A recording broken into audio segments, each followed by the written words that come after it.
Hello and welcome to Finals Focus. Thanks to Sharp EIT Soultions, Sarah Ollie back with Alastair Clarkson and Matthew Lloyd ahead of two massive preliminary finals coming up this weekend. The first at the SCG, the minor premiers in the Sydney Swans meeting Port Adelaide, and then on Saturday it's over to the MCG where Geelong will lock horns with the Brisbane Lions. As we can see there, that is the path to Premiership glory. Clarko, who would you rather be, the Swans and the Cats who have had the rest, but only one game in around a month, or the other two sides who are coming in battle ready? Well, you've picked a bugbear of mine. I'm a big advocate for the finals bye being in between the prelim final and the grand final, and celebration of footy for 2 weeks leading to the grand final. And I just hate to think that these guys have been playing the whole season. Someone gets concussed this week and misses a grand final. So I don't think it's great for the preparation of the two perhaps best sides to this stage is Sydney and Geelong. They've played one game in 28 days. That's not an ideal preparation. So if they didn't have the pre-finals bye, they could have it. They'd be in a much better position in my view. Where do you sit on that, Lloyd? I prefer to keep playing, but if they can be in front or just at three-quarter time, those teams should roll over the top of those sides who had tough games last week. Let's turn our attention towards the SCG. And Clarko, you love the intensity that Port Adelaide brought against Hawthorn last week. They just stifled and smothered their ball movement, and you want to see it again.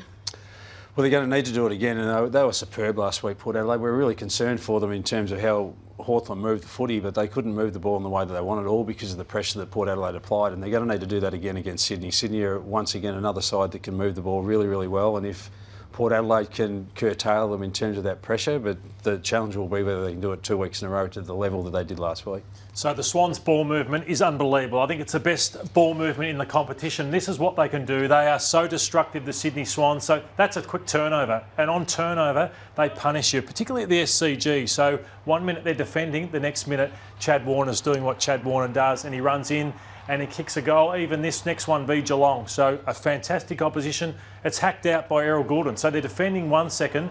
The next minute they take it from the inside in close to the outside. And you see Chad on the far side. This was one of the great goals of the year. So I heard Jason Burgoyne talk about what they want to do against Hawthorn, and that was to keep them skinny. So keep them in tight, not allow them to get the footy to the open side. So it's the same against the Swans. And this is how well they did it, Clarko, where it was forever they had someone ready to pounce. So they weren't allowing Hawthorn any time, space to get it to the open side of the ground. And I feel this is exactly what they must do against the Sydney Swans if there are any chance. Their pressure must be elite, because we know what the Swans can do. They can be out of it for a fair period, the Swans, but you must play 4 quarters against the Swans. So, Clarko, is this the game in a nutshell? Yeah, there's numbers in the screen. You saw all the Port Adelaide players coming into the screen there, that frontal pressure, and forcing the Hawthorn side to either go sideways or stop, and then a chase down from behind. So the same sort of thing will apply this week. And as I said, the biggest challenge for Port Adelaide is whether or not all the emotion and energy that led into the game against Hawthorn last week following their poor performance the week before against Geelong, whether they can replicate that. They seem a little bit banged up to me, Port. You know, there's just so much effort and energy that's went into that game last week. I'll be really interested to see whether they can replicate that. So Drew went to Massimo D'Ambrosio on the wing, and last time it was Steele Sidebottom who got a hold of Errol Goulden. It was probably the best he's been shut down.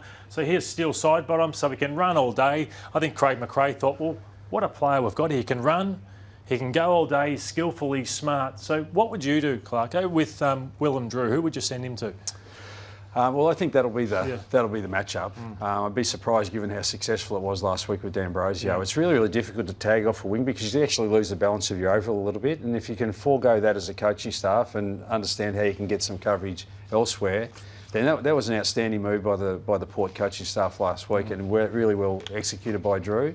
I'd expect the same things, particularly with the success that Sidebottom had on Goulden later in the year, that the same sort of thing would apply. But Sydney will be ready for that, and they've got such a, you know, we're also going to speak shortly about the Sydney rotation of players and the depth of their midfield. They can cover Goulden quite easily. So it's a real challenge. You might win the battle but lose the war. Can you go to, like, say if they go Goulden, can you go an inside mid like a Warner and Heaney, or is that upsetting your midfield too much? I think it would probably upset the midfield too much, but we saw with that happened last week where GWS used 2 guys to take out some of the Brisbane guys. So it can be done, and in these big games where there's just so much at stake, you tend to want to take out the key players from the opposition. What about Port Adelaide's small forwards? They were electric last week. Mitch Georgiades, Willie Rioli. They don't need much Lloydie to impact the scoreboard. It's so critical, isn't it, that the Swans get these matchups correct? It is. It is really important. They're fantastic. So you've got Georgiades and Rioli who are sensational. I think it's his forward line now, Mitch Georgiades. So Todd Marshall's out with concussion. Charlie Dixon may come back, but he's been on one leg. But how good has Rioli been through this final series, Clarko? Oh, he's a special player. You just want to hope that from Sydney's point of view that he only touches the ball 6 or 8 times, because if he gets it 12 or 14 times, a little bit like Cyril, they don't need many touches to have a huge influence on the game. And for mine, these two guys need to kick 6 or 8 goals for the Port Adelaide side for them to be able to kick 12 to 14 to be able to challenge the Sydney side, because I expect Sydney are going to be able to score. And Port are going to need to kick a score more than 12 goals, I'd imagine. I tell you what, Jordan Sweet dominating a big final wasn't on my bingo card for this September, but Lloydie, he was sensational last week against Lloyd Meek, who's been a really good find for Hawthorn. This ruck battle against Brodie Grundy, it's going to be pivotal, and Grundy, of course, is coming from the week off. Yeah, Grundy, they say he comes back best off a week off, because Brodie Grundy, that's his record. But Jordan Sweet, like Lloyd Meek destroyed Tim English and the Western Bulldogs the week before, but even Sweet's run-down tackles late in the game, opposed to Mabior Chol, he plays tough, he plays aggressive. I just wonder what the Dogs have missed having him in the twos for so. This was inspirational at a huge moment. That's what they would have shown on the tape through the week. But how do you see that Grundy v Jordan Sweet?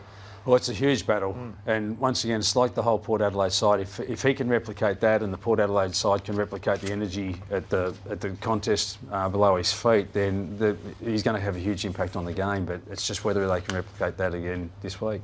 Quick tip, Sydney or Port Adelaide? Which way are you leaning? Sydney for mine. I'm worried about this 8 times in a row that Port have... It's incredible, isn't it? 2016 was the last time, Clarko, that the Swans beat Port Adelaide. Extraordinary, but Sydney for mine. Sydney for me as well. All right, let's turn our attention to the MCG. We're at 5:15 p.m. Eastern on Saturday. It's Geelong coming up against the Brisbane Lions, who clawed back that deficit of 44 points against the Giants. It was incredible indeed. Clarko, you think the MCG will play a factor here and play a hand when it comes to the Brisbane Lions, the way they like to move the ball? Yeah, well, I think we've got footage coming up from a Collingwood game where there was just the width of the oval, and Geelong is so used to playing Kardinia Park in a much narrower ground, and it's not just narrowed in one spot. It's narrow from one junction to the. It's an enormous amount of area that they have, additional area that they have to cover in terms of defence. And Brisbane, on the other hand, want to use the ball, particularly the uncontested marks from their back end, and they do that very, very well. So it's going to be a really, really intriguing battle on whether that space suits Brisbane or whether Geelong can close down some of those uncontested marks. And we know Lloydie, forward of the ball, the Brisbane Lions are stacked with talent, but we shouldn't underestimate Geelong's small forwards either. Yeah, and you can trust them. I think Cameron Rayner's been unreliable, which he was in the second final. I don't think Bailey's in good form. Charlie Cameron hasn't had his best year, but I think the Geelong players, you just know what you get week in and week out. It's the pressure, how high they get. This guy, how he's been overlooked. Full credit to Geelong getting him in their system. Stengel kicks 4. Brian Myers is one of the fantastic players. What I can't wait to see is who Dane Zorko picks up, because Zorko just plays his own way. He just chases the ball. But he also had goals kicked on him last week by Peatling. So who he goes to, it's sort of the opportunity and the threat. Like, how do you view that one with Dane? Yeah, and we spoke about this last week. The real challenge for any defender playing on these high half forwards for Geelong is, do you go right up with them and get really high into your own forward half, or do you sit back and wait for them to spit? And that's going to be really interesting. Zorko had 2 kicked on him. He also kicked 2 himself, and he gets really high. I'd expect the Brisbane defenders to actually go up high with some of these Geelong forwards, and Geelong are just so good at getting up high and then turning around and then spinning back to goal. And I think if you're up higher with them, it might allow you to be able to stop them from spinning so easily. And then there's a bloke by the name of Jeremy Cameron, who goes all right as well. He might be the toughest matchup in the league. He has a massive tank. And Clarko, we saw in that first final, he can kick goals from absolutely anywhere. Who goes to him? Or is it a number of players, because he is so tricky to combat? Yeah, well, he's the most damaging forward in the competition, in my view. And if he's allowed to get off the leash, but that's his great weapon, is that if he's not doing damage deep in the forward line, he can get up the ground and more or less play as a midfielder or a winger. And he's very, very hard to combat. I think Brisbane would like to be able to use a Jack Payne on him, so that it allows Harris Andrews to be able to be free and perhaps zone off and take some intercept marks. But I think Harris Andrews is actually the best matchup for him in terms of just pure trying to get a job done. Give it to one of your captains and get the job done for us, Harris. But it'll be really interesting to see how Fakes goes in that space. I'm a little different. I think that he's too nimble for Payne and Andrews, and then he's too big for a Starcevic type who others think he should get. So I wonder if Leicester gets a job. But if I'm Jeremy, I'm taking Leicester back close to goal. So I don't think there's an ideal player for him. That's why he's so good. When it comes to big game players, I think there is none bigger than Patrick Dangerfield. He was sensational in that first final. And Lloydie, at 34 years old, he's going to be pivotal yet again. He is, and he's just made for finals football. He's just like a cannonball, the way he played this last game and its impact. You know, some players can get 30 plus disposals, but he only needs 20 to 24, but he can impact greatly. So Tom Stewart comes back, who's going to support him? You've got Atkins and these types, but would you send Dunkley to him? And if you can limit him, does that put pressure on the midfield? And do you think Brisbane has more through there? I'd be really surprised if, certainly at stoppage, that Dunkley doesn't go to Dangerfield. That'd be a real surprise. The real danger, pardon the pun, is that he gets really well covered by his high half forwards, Danger, and the risk is that post the stoppage, you leave and follow the ball, and Danger sits forward to the footy and then spits. So that's going to be intriguing. That's why I reckon Dunkley will just keep an eye on him at stoppage and immediately post stoppage, and I think that's going to be a pivotal part of the game. Just that match-up in itself. You know, Stewart's coming back into it. You'll drop back. He plays a sort of defensive centreman. But the balance of those two midfields, who can win that battle, is going to have a huge emphasis to who wins the game. You mentioned Tom Stewart there. What do the Lions do with him? 2 weeks ago we were going, who will go to him? In the end it was a moot point because he was laid out with that hamstring and illness. What do they do when it comes to Tom Stewart? Well, Archie is the type of guy that's been doing those roles, and he did that last week. But he did it on a player that was already in the half-back line. This is a guy that's going to drop from the midfield. So whoever is on him is going to get free. So it'll be a real challenge because without a doubt, Stewart is really, really clever coaching by Geelong. He's more or less playing the same role as what he was playing for the last 5 or 6 years of his career, but he's now doing it from the centre of the ground. And you need to make a decision as a coaching staff. There's going to be a spare player somewhere, but you just probably don't want that to be Tom Stewart.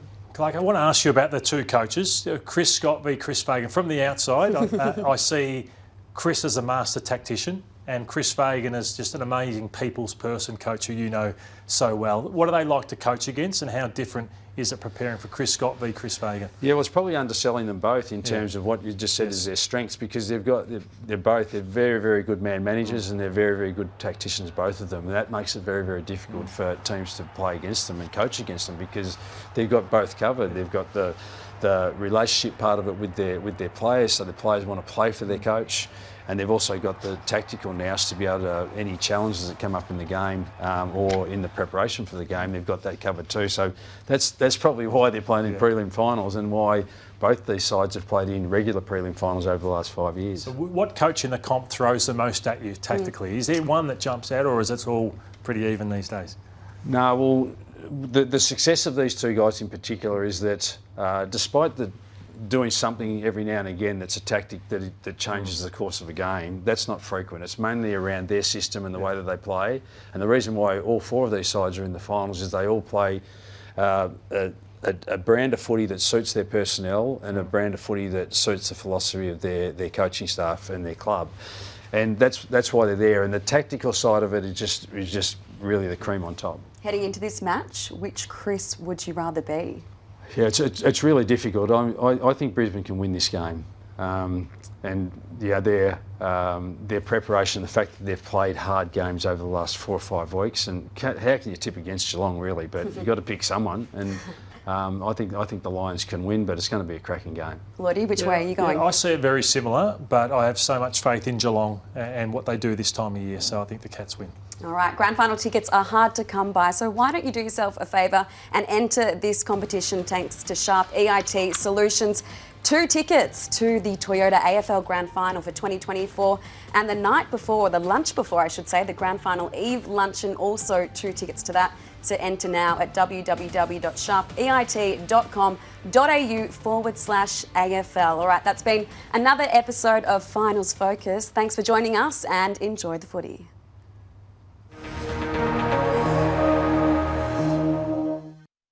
Join me, Cal Toomey, and me, Riley Beveridge, every Wednesday on Gettable, the definitive source of everything you need to know for player movement, trade, free agency, draft and contracts. Watch Gettable every Wednesday or catch it as a podcast wherever you listen.